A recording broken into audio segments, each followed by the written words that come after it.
Assalamu alaikum viewers. Today the topic is myopia. We are going to explain myopia. You can say it's as nearsightedness. The points I want to explain in myopia. Myopia, definition of myopia, causes of myopia and types of myopia. First of all, definition.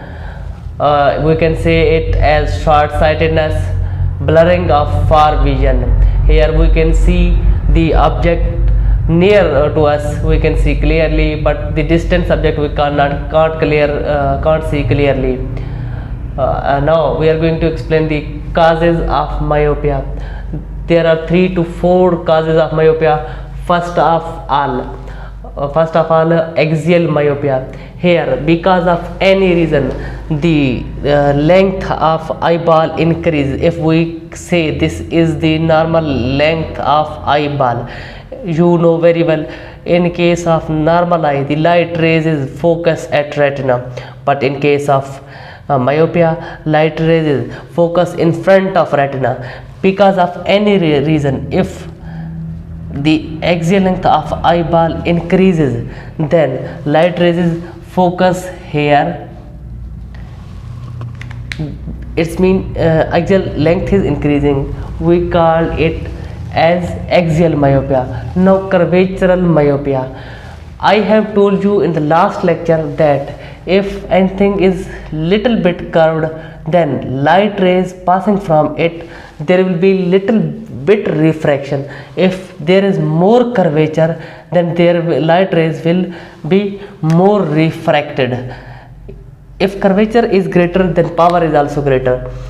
Now if the curvature of cornea is, in this case, in myopic case, is greater than normal, if curvature of retina is greater than normal, then this is called as curvatural myopia. Fourth one is index myopia. In this case, you know, the material of lens and material of cornea start condensing, start hardening. You can say it as sclerosis of lens or corneal material. When there will be sclerosis of lens or corneal material, then it's mean there is hardening of lens material. Then light rays, when cross this, they will more refract. When they more refract, they can't focus at retina, they focus before the retina.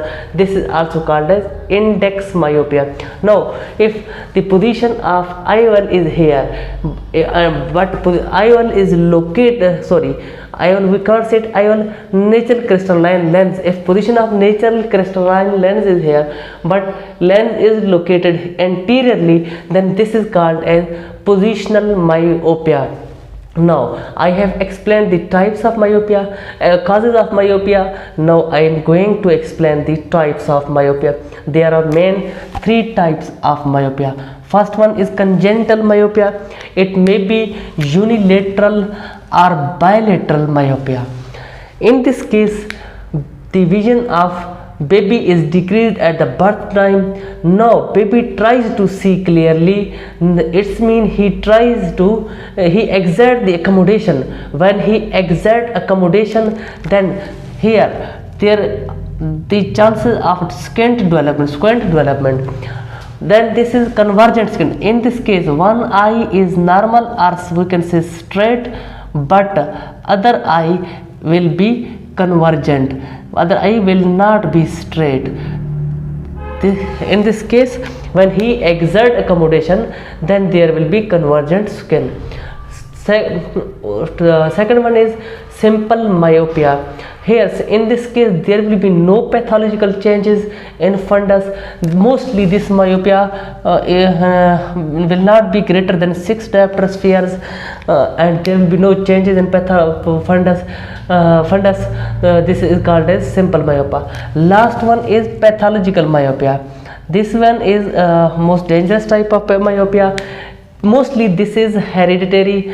Here the vision starts to decrease from 6 diopter, 8 diopter, 10 diopter. It can go still 20 diopter, 15 diopter, more than that, maybe more than that.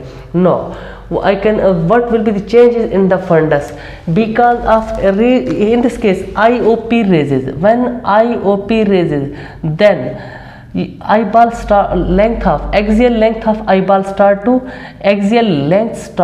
increase. Axial length start to increases. I have already told you, if the normal length of eyeball is here, but because of raised IOP, length of eyeball start to increase. When there will be, because of pressure from inside, then length of eyeball continues to increase. When length of eyeball continues to increase, then there will be different changes in the retina or pathology or fundus. There will be in retinal structures, there will be atrophy in retinal structures, or we can say there is degeneration. When we see the in myopic, pathological myopic patient fundus, this is nasal side, this is temporal side. Here there will be a moon shaped area. This moon shaped area is called as myopic crescent. It can also, you can super traction crescent, we can say it as super traction crescent. First change we can see, this is the first change. Second point I want to explain here, that is this is your retina, this is your choroid. Here the membrane between the retina and the choroid is Bruch's membrane. When there will be pressure of intraocular pressure from inside, then this membrane starts to break. Here you can see it's broken, it has been broken. If it starts break, then we can say breaks in Bruch's membrane. Then you know very well, our body has ability to normalize the damaged tissues of the body. Here body start to develop new vessels, but I don't need these vessels here. This is called as new vascularization, and there is a scar develop.